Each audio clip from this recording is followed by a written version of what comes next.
Hello అండి, welcome to Telugu officers channel. ఇవాళ మనం డిసెంబర్ 5వ తేదీకి సంబంధించిన కరెంట్ అఫైర్స్ గురించి చూద్దాం. ఇవాళ మన ఫస్ట్ ఆర్టికల్ చూడండి.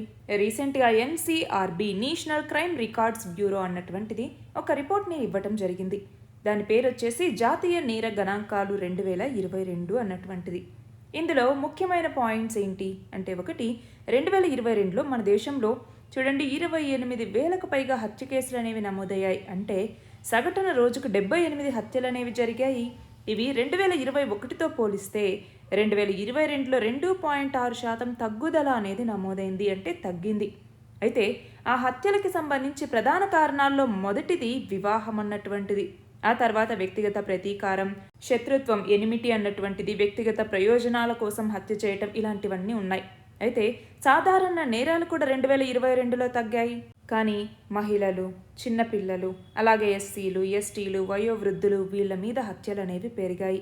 అయితే 2021తో పోలిస్తే గనక 2022లో సాధారణ నేరాల సంఖ్య అనేటటువంటిది 4.5% తగ్గింది.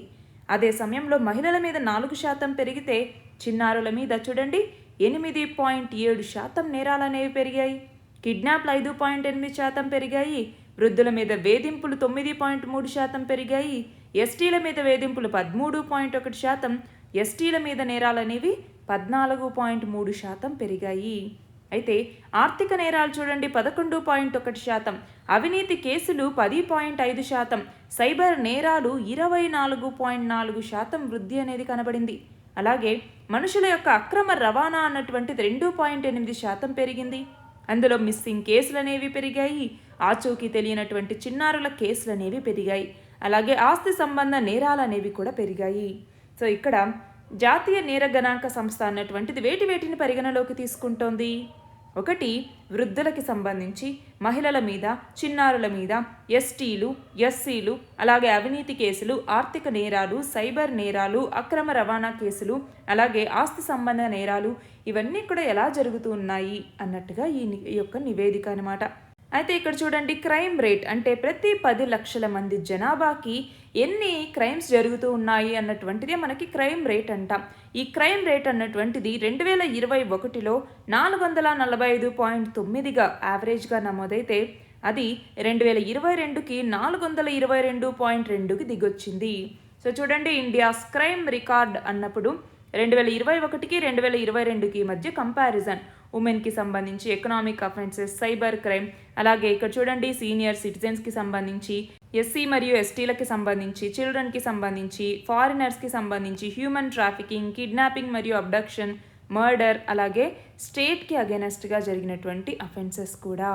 సో ఇవన్నీ కూడా గుర్తుపెట్టుకోవాలి. స్టేట్కి అగెనెస్ట్గా జరిగినటువంటి అఫెన్సెస్ ఏంటి? మనము యూఏపీఏ చట్టం అనేటటువంటిది ఉంది, అన్లాఫుల్ యాక్టివిటీస్ ప్రివెన్షన్ యాక్ట్ అనేసి. దీనికి వ్యతిరేకంగా కూడా, అంటే ఈ చట్టం కింద కూడా చాలా కేసులు అనేవి నమోదయ్యి ఉంటాయి కదా, అలాంటివి కూడా చూడండి కంపేర్ చేసుకుంటే పెరిగాయి 2021 నుంచి 2022 నాటికి. అలాగే చూడండి ఫారినర్స్కి సంబంధించి కూడా క్రైమ్స్ అనేవి పెరిగాయి. 2021లో 150 ఉంటే 2022లో 192 కేసులు అనేవి నమోదయ్యాయి. సో ఇవన్నీ కూడా గుర్తుంచుకోవాలి. మన నెక్స్ట్ ఆర్టికల్ చూడండి. ఇవాళ ప్రపంచ మృత్తికా దినోత్సవం లేదా వరల్డ్ సాయిల్ డే అనేసి పిలుస్తూ ఉంటాము. అంటే ఏంటి? మనకి మన దగ్గర ఉన్నటువంటి సారవంతమైనటువంటి నేల, సురక్షితమైనటువంటి వనరులు, వీటి ద్వారానే మన ఆహార భద్రత, నీటి భద్రత, పర్యావరణ భద్రత, వీటన్నింటికీ భరోసా అనేది ఉంటుంది. కానీ ఇప్పుడు చాలా సాగు భూములు అనేవి వివిధ కారణాల వల్ల సారం లేకుండా అయిపోతూ ఉన్నాయి. అలాగే ఎన్నో భూములు కోతకు గురవుతూ ఉన్నాయి. భూమి పైపొరల్లో ఉండేటటువంటి రసాయనాలు దగ్గరలో ఉన్నటువంటి చెరువులు, నదులు, వీటన్నింటినీ కలుషితం చేయటం ద్వారా మనకి ఆ నీరు అనేటటువంటిది కూడా తాగడానికి అనుకూలంగా ఉండట్లేదు. అలాగే పొలాల్లో మనము ఇష్టం వచ్చినట్టుగా రసాయనాలని వాడటం వల్ల అవి వాటి యొక్క ఉత్పాదక శక్తిని కోల్పోతూ ఉన్నాయి, నిస్సారంగా మారుతూ ఉన్నాయి. అలాగే ఆ భూములు అనేవి కాలుష్యానికి గురవుతూ ఉన్నాయి. మనం చూస్తే మన భారతదేశంలో 30% సాగు భూములు అన్నటువంటివి సారాన్ని కోల్పోయి కోతకు గురయ్యాయి అన్నట్టుగా చాలా నివేదికలు చెప్తున్నాయి. అంతేకాదు, ఈ కోతకు గురైన నేల పైపొరల్లో రసాయనాలు అనేవి ఉంటాయి కదా, అవి దగ్గరలో ఉండే కుంటలు, చెరువులు, కాలువలు, నదులు, వీటిలో కలవటం ద్వారా అక్కడ ఉన్నటువంటి నీరు అనేటటువంటిది కూడా కలుషితమవుతోంది. అయితే ఇక్కడ గుర్తుపెట్టుకోవాలి ఏంటి అంటే, ఒకటి, మనము భూసారాన్ని పెంపొందించుకోవాలి.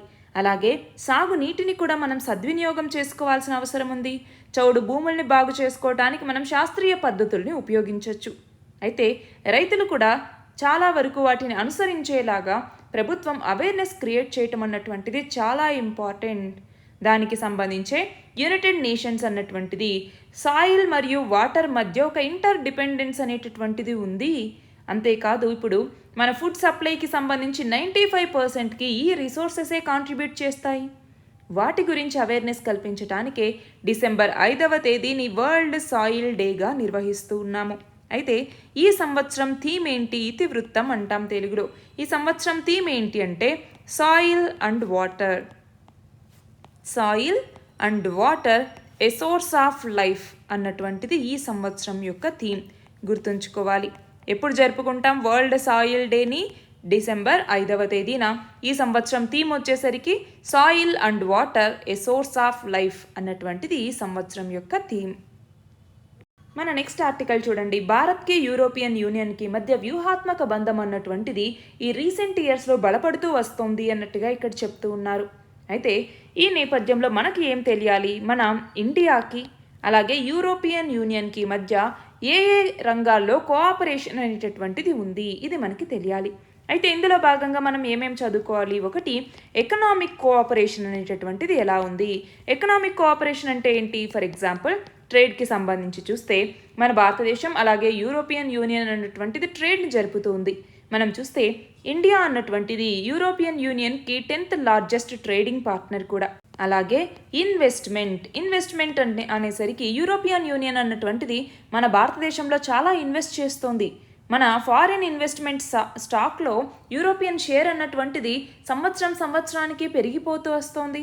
అలాగే ఇన్ఫ్రాస్ట్రక్చర్ డెవలప్మెంట్లో కూడా యూరోపియన్ యూనియన్ పాత్ర అన్నటువంటిది మన భారతదేశంలో ఉంది. ఏంటి అంటే ఎనర్జీ, ట్రాన్స్పోర్ట్ ఇలాంటి సెక్టార్స్లో ఫినాన్సెస్ని అందిస్తుంది. ఇది ఒక ఏరియా. రెండవది వచ్చేసరికి పొలిటికల్ కోఆపరేషన్ అనేసరికి ఎలాగా? ఒకటి, స్ట్రాటజిక్ పార్ట్నర్షిప్ అన్నటువంటిది. అలాగే డెవలప్మెంట్కి సంబంధించి అసిస్టెన్స్ని అందించటం. అలాగే టెర్రరిజం కానివ్వండి, సైబర్ సెక్యూరిటీ కానివ్వండి, క్లైమేట్ చేంజ్ కానివ్వండి, వీటన్నింటిలో రెండు దేశాలు కూడా కోఆపరేషన్ అనేది చేసుకుంటూ ఉన్నాయి. అలాగే మూడవది సెక్యూరిటీ కోఆపరేషన్ అంటే ఏంటి? యూరోపియన్ యూనియన్ అలాగే ఇండియా ఇవి రెండూ కలిసి రీజనల్, గ్లోబల్ సెక్యూరిటీ ఇష్యూస్ ఏవైతే ఉన్నాయో వీటి మీద వర్క్ చేస్తూ ఉన్నాయి. యునైటెడ్ నేషన్స్లో కావచ్చు, మిగతా మల్టీలేటరల్ ఆర్గనైజేషన్స్లో కావచ్చు, వీటన్నింటిలో కూడా ఈ రెండూ కలిసి పనిచేస్తూ ఉన్నాయి. అదొకటి. అలాగే రీసెర్చ్ అలాగే ఇన్నోవేషన్కి సంబంధించి ఇందులో భాగంగా మనకేం తెలియాలి? యూరోపియన్ యూనియన్ అలాగే ఇండియా రెండూ కలిసి సైంటిఫిక్ రీసెర్చ్, ఇన్నోవేషన్ వీటన్నింటిలో కోఆపరేషన్ అనేది చేసుకుంటూ ఉన్నాయి. మనం చూస్తే యూరోపియన్ యూనియన్ యొక్క హారిజాన్ 2020 ప్రోగ్రామ్ అన్నటువంటిది ఉంది. సో ఇందులో కూడా రెండు దేశాలు అంటే ఇటు యూరోపియన్ యూనియన్ ఇటు మన భారతదేశం రెండు కూడా కలిసి వర్క్ చేయటం జరిగింది. అలాగే కల్చరల్ ఎడ్యుకేషనల్ రిలేషన్స్ అనేటటువంటివి ఉన్నాయి. ఫర్ ఎగ్జాంపుల్ మనం చూస్తే ఈ యొక్క ఎరాస్మస్ ప్లస్ ప్రోగ్రామ్ ఏదైతే ఉందో దీని ద్వారా ఏంటి? ఇండియన్ స్టూడెంట్స్ యూరోపియన్ యూనియన్లో చదువుకోవచ్చు, యూరోపియన్ యూనియన్ స్టూడెంట్స్ ఇండియాలో కూడా చదువుకోవచ్చు. అలాగే రెండు కూడా మల్టీలేటరల్ కోఆపరేషన్ కూడా ఉంది. అవునా? ఫర్ ఎగ్జాంపుల్ WTOలోకి సంబంధించి చూడొచ్చు. అలాగే వివిధ రకాల ఇష్యూస్కి సంబంధించి కూడా ఫర్ ఎగ్జాంపుల్ క్లైమేట్ చేంజ్ కానివ్వండి, డెవలప్మెంట్ కానివ్వండి, సెక్యూరిటీ కానివ్వండి, ఇలా వివిధ రకాల గ్లోబల్ ఇష్యూస్కి సంబంధించి ఇటు యూరోపియన్ యూనియన్ మరియు ఇండియా ఇవి రెండు కోఆపరేట్ చేసుకుంటూ ఉన్నాయి. సో ఇండియా, యూరోపియన్ యూనియన్ వీటి యొక్క వ్యూహాత్మక బంధం అనేది ఇప్పుడు బలపడుతోంది అన్నట్టుగా ఈ యొక్క ఆర్టికల్. అయితే ఇక్కడ గుర్తుంచుకోవాలి, అన్ని రకాలుగా ఎప్పుడు మనకి పాజిటివ్గానే ఉండదండి. ట్రేడ్కి సంబంధించి, సెక్యూరిటీకి సంబంధించి, ఇంటెలెక్చువల్ ప్రాపర్టీ రైట్స్కి సంబంధించి, క్లైమేట్ చేంజ్కి సంబంధించి, ఫారిన్ పాలసీకి సంబంధించి కూడా యూరోపియన్ యూనియన్కి మరియు ఇండియాకి మధ్య డిఫరెన్సెస్ అనేవి ఉన్నాయి. డిఫరెన్సెస్ అనేది ప్రతి దేశాలకి మధ్యలో ఉండటం అనేది కామన్.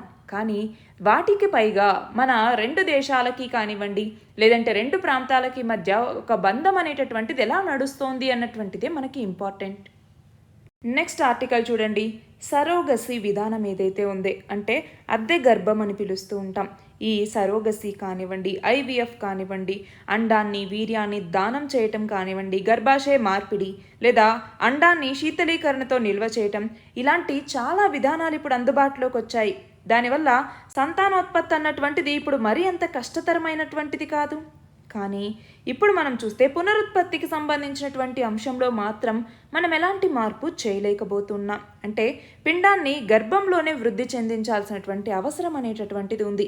దానికి సంబంధించి కొత్త కొత్త ఆవిష్కరణలు అనేటటువంటివి వస్తూ ఉన్నాయి. అందులో భాగంగా శాస్త్రవేత్తలు ఏం చేస్తూ ఉన్నారు, తల్లి శరీరం ఏదైతే ఉంటుందో దానికి బయట పిండాన్ని అభివృద్ధి చేసే అంశంలో కొన్ని విజయాలు సాధించడం జరిగింది. అసలు ఏంటి ఈ విధానం అంటే, ఇక్కడ అండం వీర్య కణాలు రెండింటితో ఏర్పడేటటువంటి పిండం పూర్తి స్థాయి శిశువుగా అభివృద్ధి చెందటానికి కొంత సమయం అనేది పడుతుంది. అవునా, అదంతా తల్లి గర్భాశయంలోనే జరగాలి. అయితే దానికన్నా డిఫరెంట్గా ఇప్పుడు శరీరానికి బయట పిండాన్ని గనక అభివృద్ధి చేస్తే దాన్ని మనం ఎక్టోజెనసిస్ అనేసి పిలుస్తాము. ఈ పేరు గుర్తుపెట్టుకోవాలండి. ఫ్యూచర్లో ఇది మరింతగా ప్రాచుర్యంలోకి రాబోతుంది, ఎక్టోజెనసిస్ అన్నటువంటిది. సో ఈ పదం గుర్తుండాలి. ఎక్టోజెనసిస్ అంటే ఏంటి అంటే తల్లి యొక్క శరీరానికి బయట పిండాన్ని అభివృద్ధి చేయటం. అయితే ఇప్పుడు ఇది మనుషుల్లో ప్రయోగించట్లేదు, కేవలం జంతువుల మీద మాత్రమే ప్రయోగాల్ని నిర్వహిస్తూ ఉన్నారు. గొర్రెల పిండాల్ని విజయవంతంగా ఈ పద్ధతితో వృద్ధి చేయటం జరిగింది. అయితే మరి ఓకే, బాగానే ఉంది. ఈ ఎక్టోజెనసిస్ ద్వారా తల్లి యొక్క గర్భాశయానికి బయటే పిండాన్ని అభివృద్ధి చేయటం జరుగుతుంది. అయితే దీనివల్ల ఉండేటటువంటి ప్రయోజనాలు ఏంటి? మనం ఏదైనా ఒక ఇన్వెన్షన్ని చూసినప్పుడు దాని యొక్క ప్రయోజనాలు ఏంటి, దానికి ఉండేటటువంటి సవాళ్ళు ఏంటి అనేసి చూస్తాం. అవునా, అయితే దీనికి ఉండేటటువంటి ప్రయోజనాలు ఏంటి అన్నటువంటిది ముందు చూద్దాం. కృత్రిమ గర్భం అంటే పునరుత్పత్తికి సంబంధించి ప్రజలు తీసుకునేటటువంటి నిర్ణయాల్ని ప్రభావితం చేసేటటువంటి అవకాశం దీనికి ఉంది.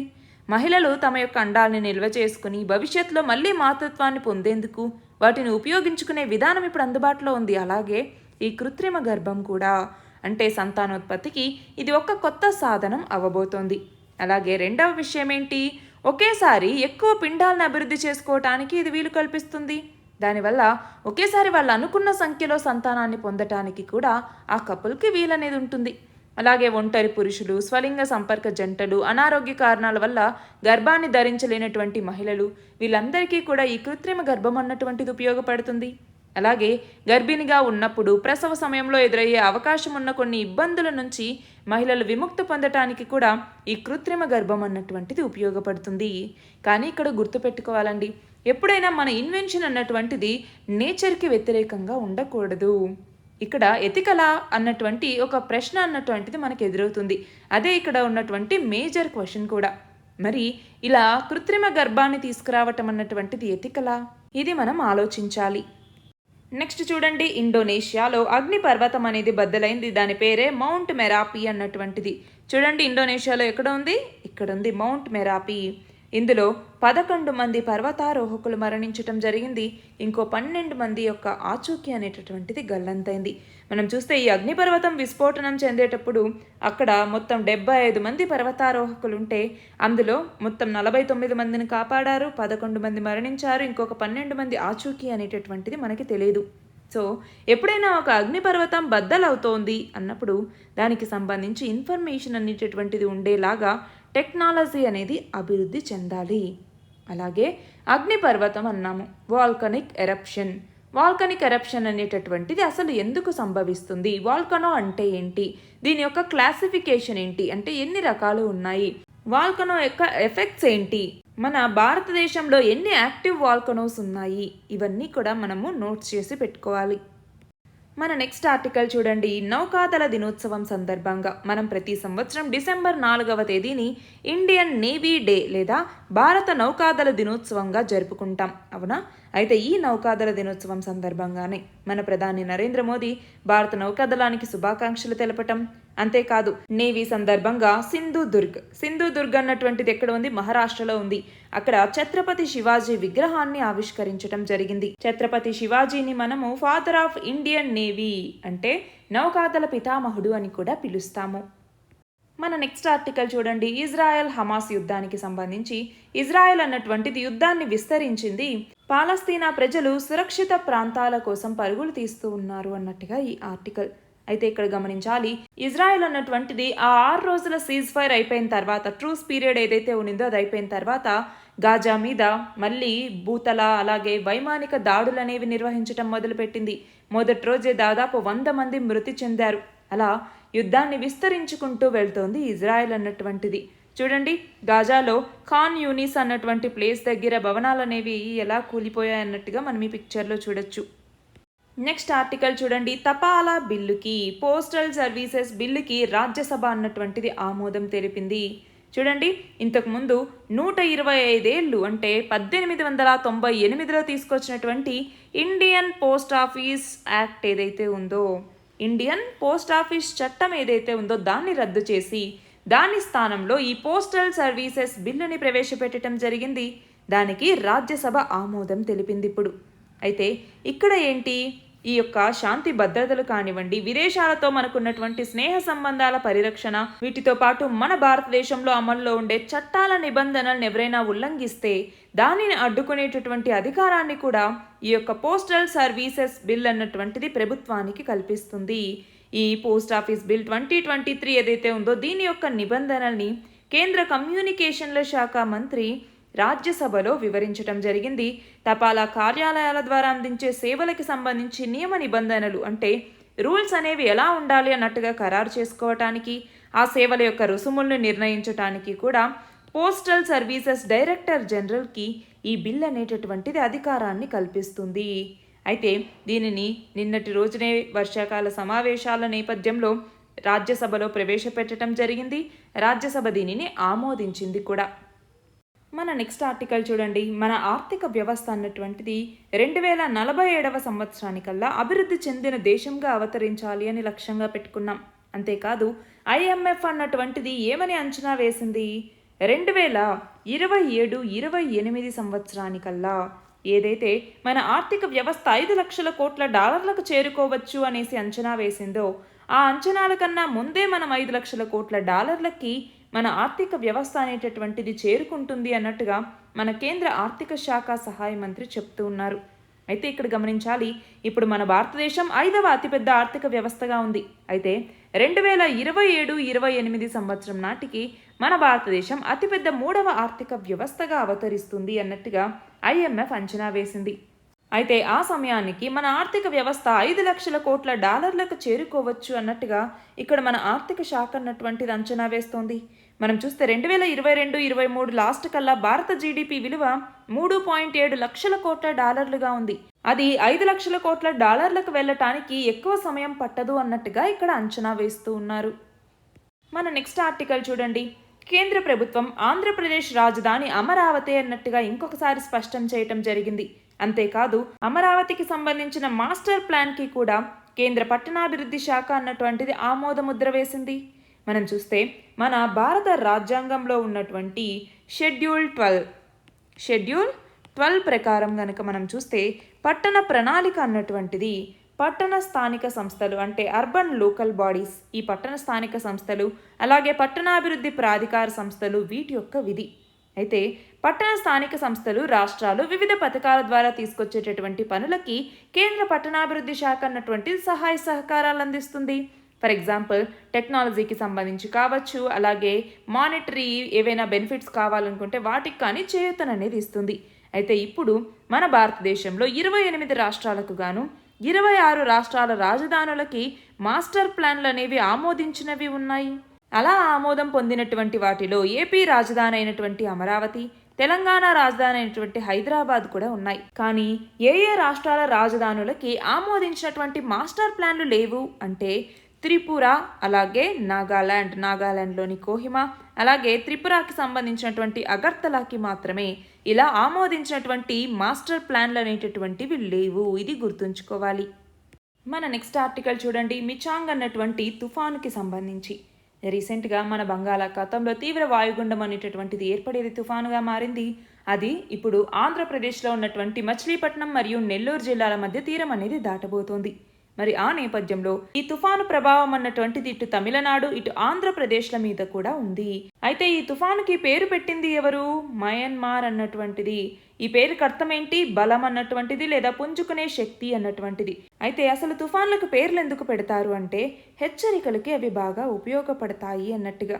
అంతేకాదు భవిష్యత్తులో ఆ తుఫాను యొక్క నష్టం గురించి చర్చించేందుకు లేదా పరిశోధకులు అధ్యయనం చేసేందుకు కూడా ఒక పేరుంటే అది సులువుగా ఉంటుంది. లేదనుకో ఎలా చర్చించుకుంటారు? 2023లో ఇదిగో డిసెంబర్లో ఆంధ్రప్రదేశ్లో తీరం దాటిన తుఫాను ఏంటి అన్నట్టుగా చర్చకొస్తుంది. అది కాకుండా ఇప్పుడు జస్ట్ ఒక సైక్లోన్ నేమ్ని మెన్షన్ చేస్తే సరిపోతుంది, అవునా? అయితే ఇక్కడ గుర్తుంచుకోవాలి, తుఫాన్లకు పేరు పెట్టే సంప్రదాయం 2000వ సంవత్సరంలో United nations economic and social commission for Asia and Pacific, అలాగే ప్రపంచ వాతావరణ సంస్థ వరల్డ్ మెట్రలాజికల్ ఆర్గనైజేషన్ ఇవి సంయుక్తంగా ప్రతిపాదించటం జరిగాయి. చాలా చర్చలు జరిగాక 2004లో ఈ ప్రతిపాదనకి ఆమోదముద్ర వేశారు. అయితే ఆసియాలో ఏర్పడే తుఫాన్లకి హిందూ మహాసముద్రం తీర ప్రాంతంగా ఉన్న 13 దేశాలు పేర్లని నిర్ణయిస్తాయి. ఎగ్జామ్ పాయింట్ ఆఫ్ వ్యూలో మనకి ఇంపార్టెంట్ అండి. ఎన్ని దేశాలు ఈ పేర్లను నిర్ణయిస్తాయి అంటే 13. అయితే ఇందులో 2018లోనే Iran, Qatar, Saudi Arabia, UAE, Oman ఈ దేశాలన్నీ కూడా ఇందులో చేరాయి. అయితే ఇప్పుడు ఈ సభ్య దేశాలతో ఉండేటటువంటి ప్యానెల్ అన్నటువంటిది తుఫాన్లకి ముందుగానే పేర్లను పెడుతుంది. ఆ పేర్లని ఆ దేశాల యొక్క అక్షర క్రమంలోనే ఉంచుతారు. ఫర్ ఎగ్జాంపుల్, జాబితాలో మొదటి పేరు బంగ్లాదేశ్ ఉంటే భారత్ది రెండవ పేరు ఉంటుంది. ఉత్తర హిందూ మహాసముద్రం, అరేబియా సముద్రంలో ఉండేటటువంటి తుఫాన్లకి పేర్లని భారత వాతావరణ శాఖ కేంద్రం అన్నటువంటిది ప్రకటిస్తుంది. మరి ప్రస్తుతం ఎలా ఈ పేర్లను పెడుతున్నారు అంటే చూద్దాం. ఇక్కడ చూడండి, ఈ మిచాంగ్ అన్నటువంటి తుఫాను ఇదిగో ఇలా వెళ్తోంది. అయితే ఇది ఇక్కడ తీరం దాటుతుంది, మచిలీపట్నం అలాగే నెల్లూరు మధ్యలో అన్నట్టుగా అంచనా అనమాట. అయితే పేర్లని చూడండి, ఈ ప్యానల్ అన్నటువంటిది పెడుతుంది. మెంబర్ కంట్రీస్ ఎవరు అంటే ఇవన్నీ కూడా మెంబర్ కంట్రీస్. చూడండి, మనకి ఆల్ఫాబెటికల్ ఆర్డర్లోనే ఈ కంట్రీస్ అనేటటువంటివి ఉంటాయి. అయితే ఇప్పుడు పెట్టినటువంటి పేరు ఎవరు పెట్టారు? మయన్మార్. చూడండి, ఇక్కడ పేరు అన్నటువంటిది మయన్మార్కి సూచించింది. దాని తర్వాత నెక్స్ట్ వచ్చేటటువంటిది ఏంటి? యెమెన్ సూచిస్తుంది. దాని తర్వాత పాకిస్తాన్, దాని తర్వాత ఖతార్, ఇలా అన్నమాట. పేర్లు ఇలా ఒక్కొక్కటి 4 కాలమ్స్కి సంబంధించి పేర్లను పెట్టడం జరుగుతుంది. అయితే వాటి పరంగా నెక్స్ట్ వచ్చేటటువంటి సైక్లోన్కి ఈ పేరు, నెక్స్ట్ వచ్చేటటువంటి సైక్లోన్కి ఈ పేరు అలా నిర్ణయిస్తారు. నెక్స్ట్ ఆర్టికల్ చూడండి, ఎన్సీఆర్బీ రిపోర్ట్లో ఆంధ్రప్రదేశ్ గురించి ఉన్నటువంటి వివరాలకి సంబంధించినటువంటిదే ఈ ఆర్టికల్. అయితే ఇక్కడ ఏంటి అంటే ఐపీసీలోని సెక్షన్ 509 కిందికి వచ్చేటటువంటి నేరాలు అంటే ఏంటి? ఎక్కడైతే ఎక్కువగా ఆత్మగౌరవానికి భంగం కలిగించేటటువంటి ఘటనలు ఉంటాయో అలాంటి నేరాలు అన్నటువంటివి ఏపీలో ఎక్కువగా నమోదయ్యాయి. మనం చూస్తే జాతీయ స్థాయిలో ఈ నేరాలు 1.3% నమోదైతే ఒక్క ఏపీలో ఇవి 11.9%గా నమోదయ్యాయి. అలాగే మన రాష్ట్రంలో మహిళల మీద నేరాలు అనేవి పెరిగాయి, బాలల మీద నేరాలు పెరిగాయి, వృద్ధుల మీద నేరాలు అనేవి పెరిగాయి. చూడండి, ఒక్కొక్క దానికి సంబంధించి ఎంత శాతంలో పెరిగాయి చూడండి. ఆర్థిక నేరాలు మాత్రమే చాలా తక్కువ శాతంలో పెరిగాయి, మిగతా నేరాలన్నీ చాలా పెరిగాయి. అందులో ఎక్కువగా చూడండి మహిళల నేరాలు అన్నటువంటివే గత సంవత్సరానికి ఇప్పటికీ చాలా పెరిగాయి, 43% పెరిగాయి. అయితే ఈ మహిళల మీద నేరాలకు సంబంధించి ఏపీ స్థానం మన దేశంలో 6వ స్థానం, సైబర్ నేరాల్లో 5వ స్థానం, వృద్ధుల మీద నేరాల్లో 5వ స్థానం, బాలల మీద నేరాల్లో 16వ స్థానంలో ఉన్నాము, ఆర్థిక నేరాల్లో 7వ స్థానంలో ఉన్నాము. అయితే ఇదిగో ఇది మనకి ఇంపార్టెంట్. ఏమని చూడండి, మహిళల మీద నేరాలు జాతీయ స్థాయిలో 66.4% ఉంటే ఏపీలో 96.2% ఉంది. ఆర్థిక నేరాల రేటు జాతీయ స్థాయిలో 14% ఉంటే ఏపీలో 17.5% ఉంది. ప్రభుత్వ వ్యతిరేక చర్యలకు పాల్పడుతున్నారన్నట్టుగా నమోదు చేసినటువంటి కేసుల సంఖ్య అనేటటువంటిది పెరిగింది. అలాగే మానవ అక్రమ రవాణా కేసుల్లో ఏపీ దేశంలో 4వ స్థానంలో ఉంది. అంటే అక్రమ రవాణా అన్నటువంటిది జరుగుతుంది. మరి మన రాజ్యాంగంలో అక్రమ రవాణాకి సంబంధించి ఏ అధికరణ లేదా ఏ ఆర్టికల్ అన్నటువంటిది తెలుపుతుంది?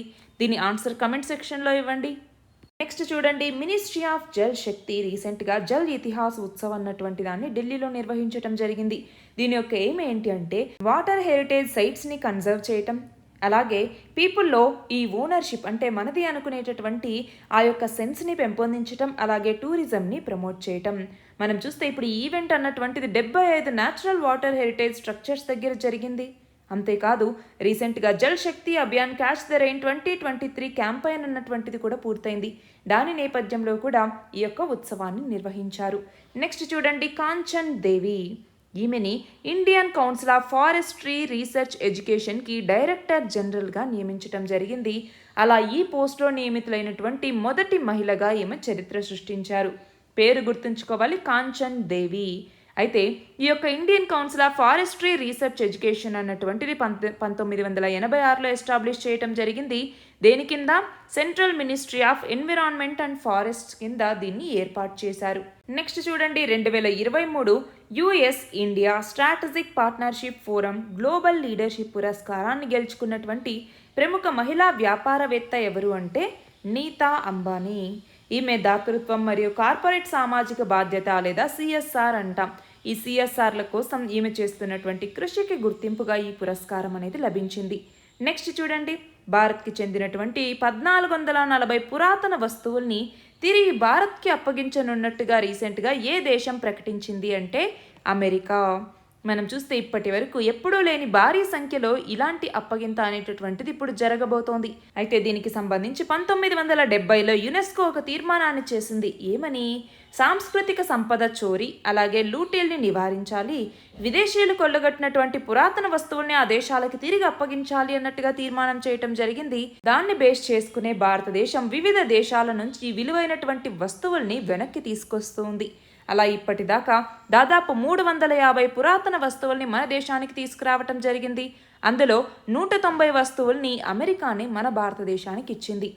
చివరిగా చూడండి, సాంస్కృతిక వారసత్వ పరిరక్షణ కోసం చేసినటువంటి కృషికి గుర్తింపుగా ఏ రాష్ట్రంలోని నవాన్పిండ్ సర్దారన్ అనేటటువంటి గ్రామానికి కేంద్ర పర్యాటక మంత్రిత్వ శాఖ అన్నటువంటిది best tourism village of India 2023 అనే పురస్కారాన్ని ప్రదానం చేసింది అంటే పంజాబ్ రాష్ట్రంలో ఉన్నటువంటి నవాన్పిండ్ సర్దారన్ అన్నటువంటి గ్రామానికి best tourism village of India 2023 పురస్కారం అనేది లభించింది. ఇవి ఇవాల్టి important articles. All the very best and thank you very much.